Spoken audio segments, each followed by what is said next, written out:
अस्सलाम वालेकुम नाजरीन, साहिल ट्रिक्स में आपको खुशामदीद कहता हूँ। उम्मीद करता हूँ कि आज का दिन आपने अच्छे से गुजारा होगा। दोस्तों, आज हम बात करने वाले हैं सऊदी अरब के कुछ नए प्रोग्राम्स के बारे में। कौन से ऐसे शोबे हैं, कौन से ऐसे कंपनियां हैं जिन पे गैर मुल्की जो है वो काम नहीं कर पाएंगे। अगर गैर मुल्की काम कर पाएंगे तो किस सूरत में, किस शर्त पे काम कर पाएंगे। तो बहुत ही कम ऐसे सिचुएशंस हैं जहाँ पे गैर मुल्कियों को काम देने की इजाज़त होगी, काम करने की इजाज़त होगी। कितने प्रोग्राम्स यहाँ पे स्टार्ट किए जाएंगे। यहाँ पे मैं आपको एक बात क्लियर कर दूँ कि ये जो मैं बात कर रहा हूँ उन 12 शोबों से बिल्कुल अलग है जिनकी मुकम्मल सऊदाइजेशन का फ़ैसला किया गया है। ये जो प्रोग्राम्स मैं आपको बता रहा हूँ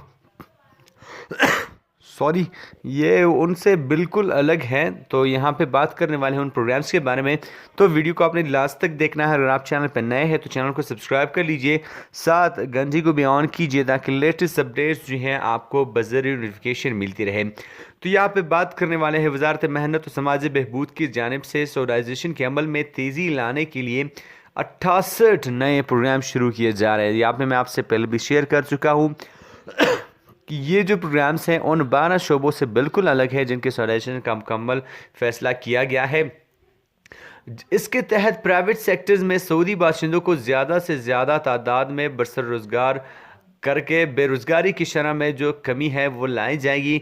यहाँ पे बात करने वाले हैं इन 68 प्रोग्राम्स में। तो इन 68 प्रोग्राम्स में 20 जो है इनफरादी नौइयत के प्रोग्राम्स हैं।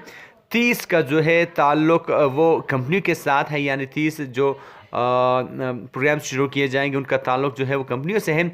जबकि 18 ऐसे शोबे हैं जिनमें सरकारी और निजी शोबे का जो है दोनों का इश्तराक होगा। इनसे नए इस्लाहात की बदौलत उन शोबों में सऊदियों को ज़्यादा भर्ती हो सकेंगे जो गैर मुल्कियों को सऊदियों के मुकाबले में बहुत ज़्यादा तरजीह देते हैं। यहाँ पे मैं आपको एक बात क्लियर कर दूँ कि बहुत से ज़्यादा निजी इदारे हैं सऊदी अरब में जो गैर मुल्कियों को ज़्यादा तरजीह देते हैं, क्योंकि वहाँ पे सऊदियों में वो काबिलियत कहाँ जो कि गैर मुल्कियों में है।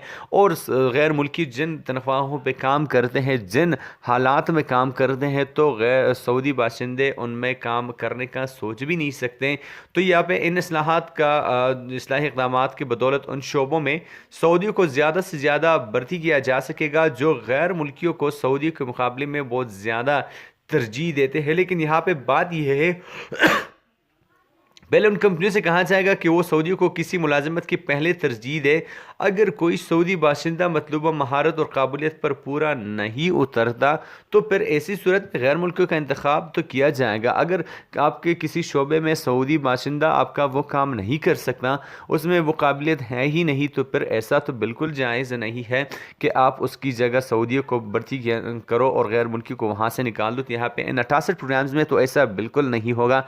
अगर कोई गैर मुल्की वहाँ पे पूरा महारत रखता है, वहाँ पे उसका उस काम के लिए एलिजिबल है, तो वहाँ पे किसी ऐसी सऊदी को भर्ती नहीं किया जाएगा जो कि इस काम का एलिजिबल ना हो। होप गाइस कि आज की वीडियो से आपकी इन्फॉर्मेशन में थोड़ा सा इजाफा हो गया होगा। वीडियो को लाइक कीजिए, चैनल को सब्सक्राइब कीजिए। मैं मिलता हूँ आपसे एक नए वीडियो के साथ, तब तक के लिए अल्लाह हाफ़िज़।